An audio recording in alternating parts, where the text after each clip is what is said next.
ఉన్నాను. క్రిస్మస్ అంటే ఏమిటి అనే విషయము గురించి నేను చెప్పాలని ఆశ కలిగి ఉన్నాను. అయితే క్రిస్మస్ అంటే చాలా మంది అనుకుంటూ ఉంటారు, కేకులు కోసుకొని తినడం అని అనుకుంటారు. క్రిస్మస్ అంటే చాలా మందికి క్యారల్స్ అని అనుకుంటుంటారు.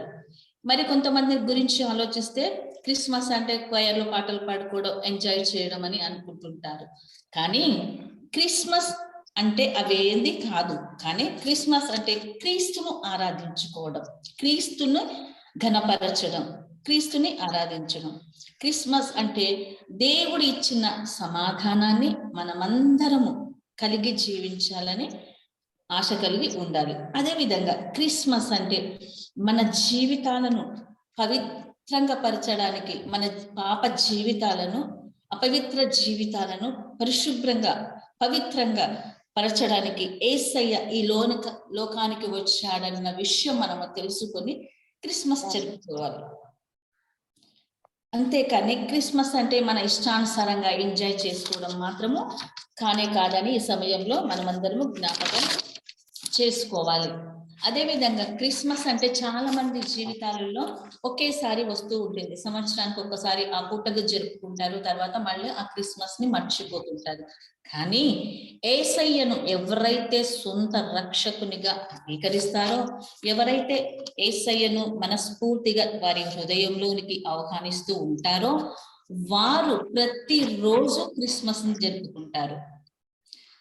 అదేవిధంగా మన కష్టాలలో కానివ్వండి, మన బాధలలో కానివ్వండి, ఆర్థిక ఇబ్బందులలో కానివ్వండి, మనకి ఏ కష్టాలు వచ్చినా యేసయ్య మన వెంటనే ఉంటాడన్న విషయం మనము జ్ఞాపకం చేసుకోవాలి. అందుకే యేసయ్య ఈ లోకంలో జన్మించినాడన్న విషయాన్ని మనం గుర్తు చేసుకుంటూ ప్రతిరోజు క్రిస్మస్ జరుపుకోవాలని దేవుడు ఆశిస్తున్నాడు. అందుకే గొల్లలకు దూత మంచి శుభవార్త తీసుకుని వచ్చింది.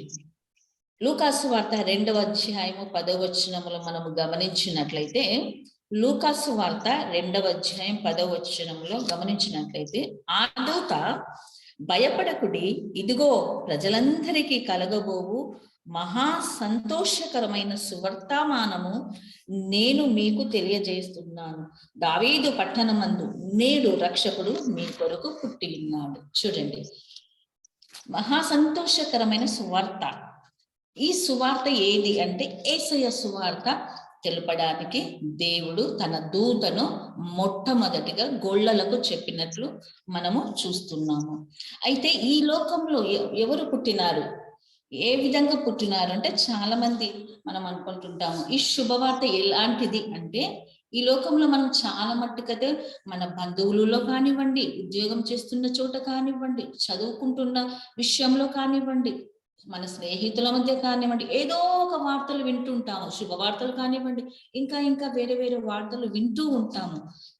ఒక్కొక్కసారి తూర్పు నుండి పడమరకు వచ్చిన, పడమర నుంచి తూర్పుకు వచ్చిన, అది ఎక్కడి నుంచి వచ్చినా ఒక వార్త అనేది మన చెవిలో పడుతూనే ఉంటుంది. కానీ శుభవార్త అనేది యేసయ్య ద్వారానే, అక్కడి నుంచి పైనుంచి దేవుని నుండి వచ్చే వార్తనే శుభవార్త అని అంటారు, సువార్త అని అంటారు. కాబట్టి మనము ఈ శుభవార్తను దేవదూత ద్వారా మనము వింటున్నాము. అందుకే ఇదిగో ప్రజలందరికీ కలగబోవు మహా సంతోషకరమైన సువర్తమానము నేను మీకు తెలియజేస్తున్నానని దేవదూత మనకు గొల్లలకు తెలిపినట్లు చూస్తున్నాము.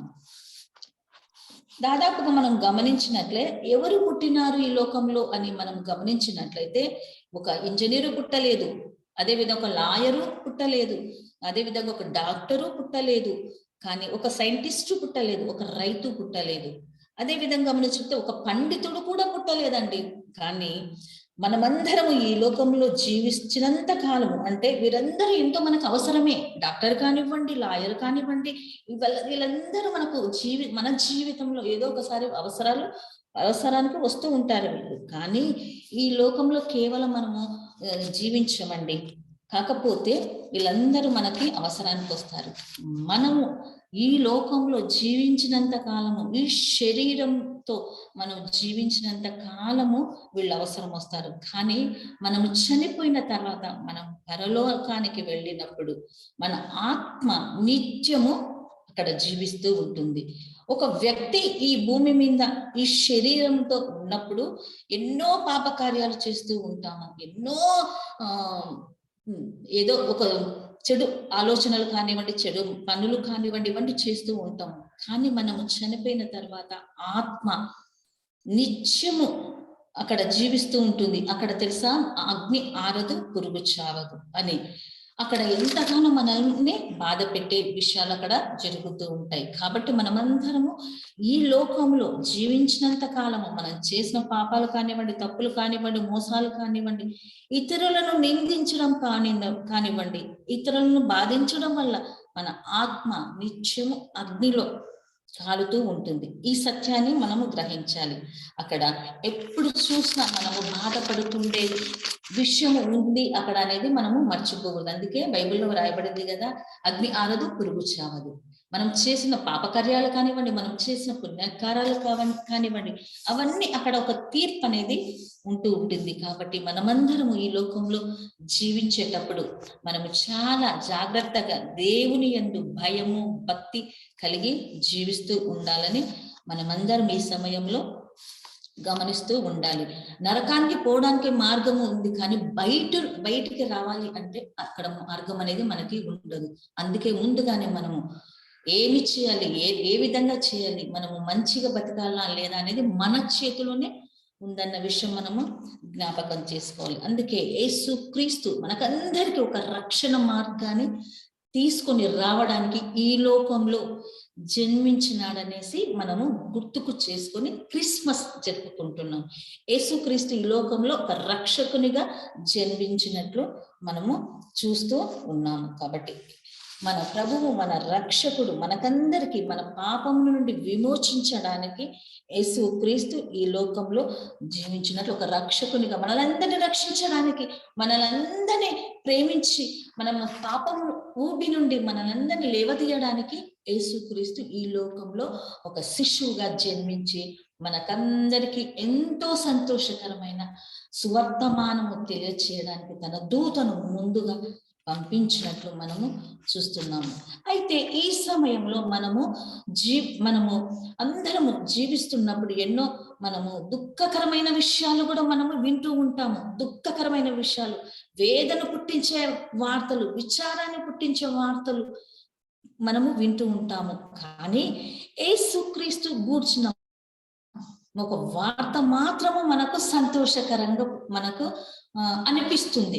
మన కుటుంబంలో ఏదో ఒక వార్తలు వింటూ ఉంటాము, కానీ పైనుంటి వచ్చిన వార్త ఉంది చూడండి, యేసయ్య మాటలు వినేసరికి, యేసయ్య వాక్యము వినేసరికి మన హృదయంలో ఏదో ఒకటి తెలియని అనుభూతి, ఏదో ఒక తెలియని ఒక విశేషం అనేది మన హృదయంలో ఉప్పొంగిపోతుంది. కాబట్టి అందుకే ఈ లోకకరమైన వార్తలకు కానివ్వండి, ఈ స్వార్థ విన్నప్పుడు కానివ్వండి, చాలా తేడా ఉంటుంది. ఈ లోకంలో మనం ఉన్నప్పుడు ఈ వార్తల నుంచి వచ్చే దుఃఖము నుండి మనను విముక్తులను చేయడానికి మనము ఈ స్వార్థను వినాలనేసి మనమందరం ఈ సమయంలో మనము జ్ఞాపకం చేసుకోవాలి. అందుకే మహా సంతోషకరమైన సువర్తమానం నేను మీకు తెలియజేస్తున్నాను అని దేవదూత గోళ్ళకు చెప్తూ ఉన్నట్లు మనం చూస్తున్నాము.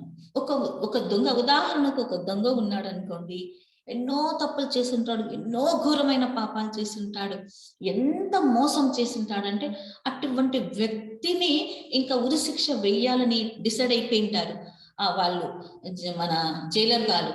కానీ ఆ దొంగ పశ్చాత్తాపపడి, అయ్యా ఇంకొకసారి నేను చెయ్యను, ఈ తప్పులను చేయను, ఈ మోసాలు చేయను, ఈ మర్డర్లు చేయను, ఇవన్నీ నేను చెయ్యను, అయ్యా ఒక్కసారి నన్ను క్షమించండి, నేను మంచిగా బతుకుతాను, మంచిగా జీవిస్తాను అని పశ్చాత్తాప హృదయంతో ఆ జైలర్ గారిని వేడుకున్నప్పుడు అతని మీద దయతలిచి ఒకేసారి పో అని అన్నాడు అనుకోండి, అతనికి ఎంత సంతోషం ఉంటుందంటే చెప్పారా సంతోషం అతనికి కలుగుతుంది. అదే విధంగా మనము చేసిన పాపములను, అయ్యా ఒక్కసారి నన్ను గుర్తు చేసుకుని, నేను ఈ విధంగా పాపం చేసినాను, నేను తెలియక పాపం చేశానని ఎవరైతే పశ్చాత్తాప హృదయాలతో దేవునికి ప్రార్థన చేస్తారో వారిని దేవుడు తప్పకుండా క్షమిస్తారన్న విషయం మనము జ్ఞాపకం చేసుకోవాలి. కాబట్టి మనము చేసిన పాపములను, మనం చేసిన అపరాధములను కొట్టివేయడానికి, అవన్నీ తుడిచివేయడానికి, అవన్నీ కడిగి వేయడానికి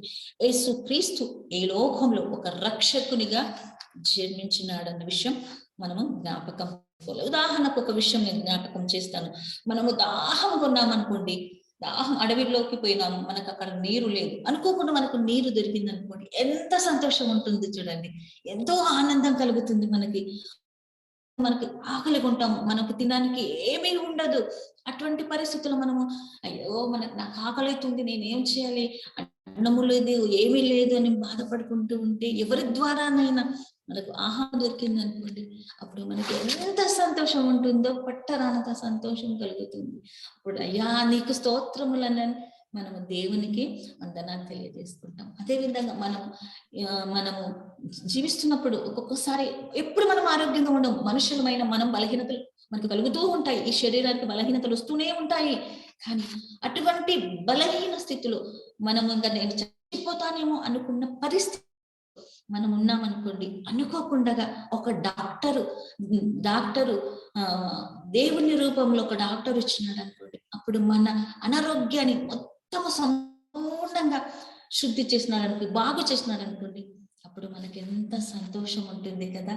అదేవిధంగా మన పాప జీవితాన్ని, మనం నరకంలోనికి పడిపోతున్నాము అన్న విషయము మనము అనుకున్నప్పుడు, అయ్యో ఏంది నా జీవితం ఈ విధంగా అయిపోతుంది, నేను చేసిన పాపాలకు నాకు ఈ శిక్ష తగినది అని మనం అనుకోని జీవితంలో నశించిపోతున్నప్పుడు, కృషించిపోతున్నప్పుడు, అప్పుడు అద్భుత రీతిగా యేసయ్య మన పాపాలన్నీ తీసివేసినాడు అనుకోండి, నువ్వు క్షమింపబడినావమ్మా అని ఒక్కసారి అన్నాడు అనుకోండి, నువ్వు క్షమించబడినావయ్యా అని ఒక్కసారి దేవుడు మనల్ని అన్నాడు అనుకోండి, అప్పుడు మనకి ఎంత సంతోషం ఉంటుందంటే అంత సంతోషము మన జీవితంలో కలుగుతుంది. కాబట్టి ఇవన్నీ మనకందరికీ ఈ లోకంలో సంతోషంగా జీవించడానికి యేసుక్రీస్తు ఈ లోకంలో ఒక రక్షకునిగా మనలందరికీ ఒక రక్షణ తెచ్చి మనల్ని ఎంతో సంతోషంగా బ్రతకాలని, జీవించాలని ఈ లోకంలో జన్మించినట్లు మనము చూస్తున్నాము. అదేవిధంగా ప్రజలందరికీ సువర్తమానం అంట చూడండి, ప్రజలందరికీ సువర్తమానం. యేసుక్రీస్తు జన్మించింది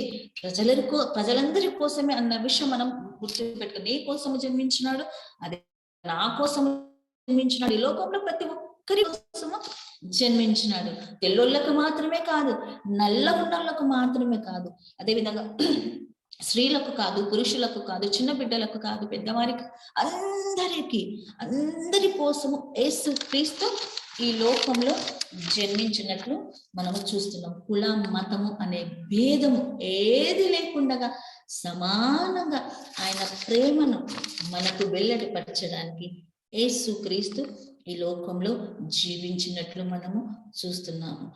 రోమీలకు రాసిన పత్రిక 3వ అధ్యాయం 23వ వచనంలో మనము గమనించినట్లయితే, ఏ భేదము లేదు, అందరూ పాపము చేసి దేవుడు అనుగ్రహించు మహిమను పొందలేకపోతున్నారంట. చూడండి, ఏ భేదము లేదంట, చిన్నవాళ్ళు కానీ పెద్దవాళ్ళు కానివ్వండి, ఏ భేదము ఏమి లేకుండా దేవుడు అనుగ్రహించు మహిమను మనము పొందలేకపోతున్నాం. పాపం అనేది ఏ భేదం ఉండదు, స్త్రీ కానీ పురుషుడు కానీ అది ఏది ఉండదు, అందరూ సమానంగా పాపం చేస్తూనే ఉంటారు. కానీ దేవుడి ఆ మహిమను ఉంది చూడండి, అది మనము పొందుకోలేకపోతున్నాం. అందుకే భేదము ఏమీ లేదు, అందరూ పాపము చేసి ఉన్నారు, దేవాది దేవుడు ఇచ్చే ఉన్నత మహిమలను పోగొట్టుకున్నారు.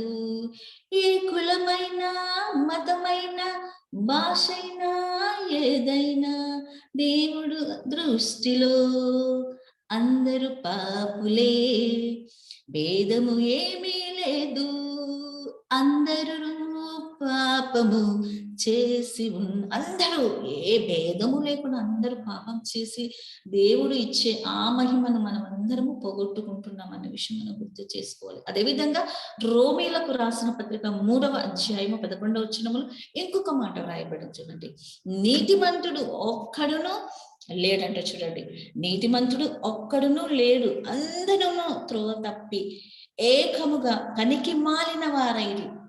నీతిమంతుడు ఒక్కరు, యేసుక్రీస్తు తప్ప నీతిమంతుడు ఈ లోకంలో ఒక్కరు లేరన్న విషయం మనము జ్ఞాపకం. అందరూ త్రోవ తప్పిపోయినారు. అందరూ ఆయన మార్గముల నుండి త్రొట్టిల్లిపోయిన వాళ్ళే ఉన్నారు, కానీ ఒక్కరు నీతిమంతునిగా ఈ లోకంలో జీవించినట్లు మనం అసలు చూడలేదు. అందుకే యేసుక్రీస్తు ఈ లోకంలో 33.5 సంవత్సరాలు జీవించి 3.5 సంవత్సరాలు ఆయన సేవ చేసి ఎంతో అద్భుతంగా ఆయన సేవ చేసిన విధానం, గుండోళ్లను, మూగి వాళ్ళను, చెవిటి వాళ్ళను, ఎంతో మందిని స్వస్థతపరిచి, చనిపోయిన వాళ్ళను లేపి, ఆయన ఎంతో పవిత్రంగా ఈ లోకంలో జీవిస్తూ పాపానికి తావు ఇవ్వకుండా, పాప ఆలోచనలకు చోటు ఇవ్వకుండా ఆయన ఎంతో పవిత్రంగా ఆయన ఈ లోకంలో జీవించి మనకు ఒక మాదిరిని చూపించి ఆయన పరలోక రాజ్యానికి వెళ్ళాడు. అందుకే అపొస్తలుడైన పౌలు అంటున్నాడు, యేసుక్రీస్తుని పోలి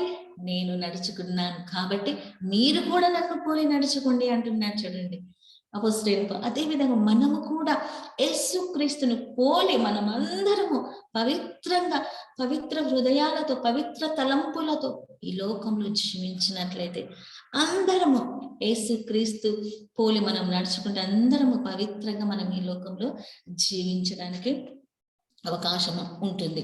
2000 సంవత్సరాల క్రితం యేసుక్రీస్తు మనందరి కోసం ఒక రక్షకునిగా ఒక సత్రములో, ఎక్కడా స్థలము లేదు, ఎక్కడ చూద్దామని ఆయనకు స్థలం ఇవ్వలేదు, కానీ ఒక సత్రములో, గొల్లల స్థలంలో, ఒక పశువులను ఉండే స్థలములో ఆయనకు ఒక స్థలము దొరికింది. చూడండి, అటువంటి స్థలములో ఆయన ఎంతో భేదవానిగా, ఎంతో ధనవంతుడు, ఆయన సింహాసనాన్ని విడిచిపెట్టి మనందరి కోసము, మనం చేసిన పాపముల కోసం, మనం చేసిన ఆ చెడు తలంపుల కోసం, మనం చేసిన ఆ దూషణ క్రియల కోసం యేసుక్రీస్తు తన యవ్వన రక్తాన్ని కార్చడానికి ఈ లోకంలో చిన్న బాలుడిగా, ఒక రక్షకునిగా మనందరినీ రక్షించడానికి ఈ లోకంలో జీవించినట్లు మనము చూస్తున్నాము. కాబట్టి మొట్టమొదటిగా అలనాడు గొర్రెల కాపరులకు యేసయ్య ఒక పాకలో పుట్టినాడని దేవదూత దర్శనమిచ్చి వారికి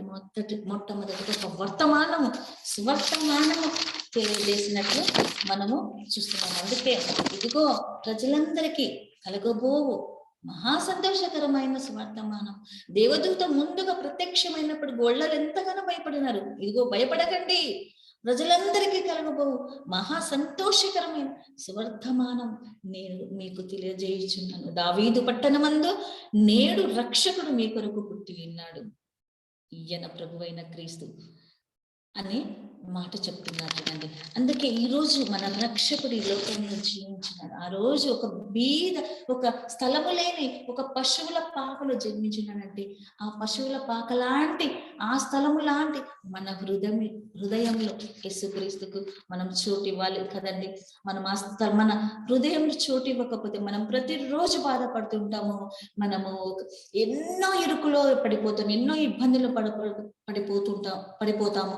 ఆర్థిక ఇబ్బందులు కానివ్వండి, కుటుంబ విషయంలో కానివ్వండి, పిల్లల విషయంలో కానివ్వండి, ఏదైనా సరే మనము ఇబ్బందుల్లో పడిపోతాం. యేసుక్రీస్తు మన హృదయంలో లేకపోతే, మన కుటుంబంలో లేకపోతే, మన హృదయాలలో నివసించకపోతే ఎప్పుడు మనకి దుఃఖము, వేదన, ఆవేదన, ఎప్పుడు నిట్టూర్పులు మనకు ఉంటాయి.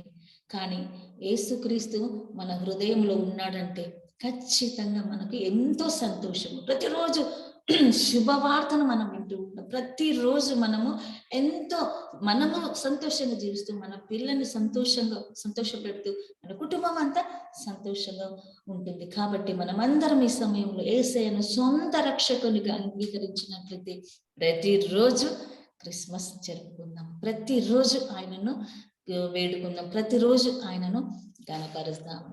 దేవుడు ఈ కొద్ది వాక్యమును దీవించి ఆశీర్వదించును గాక.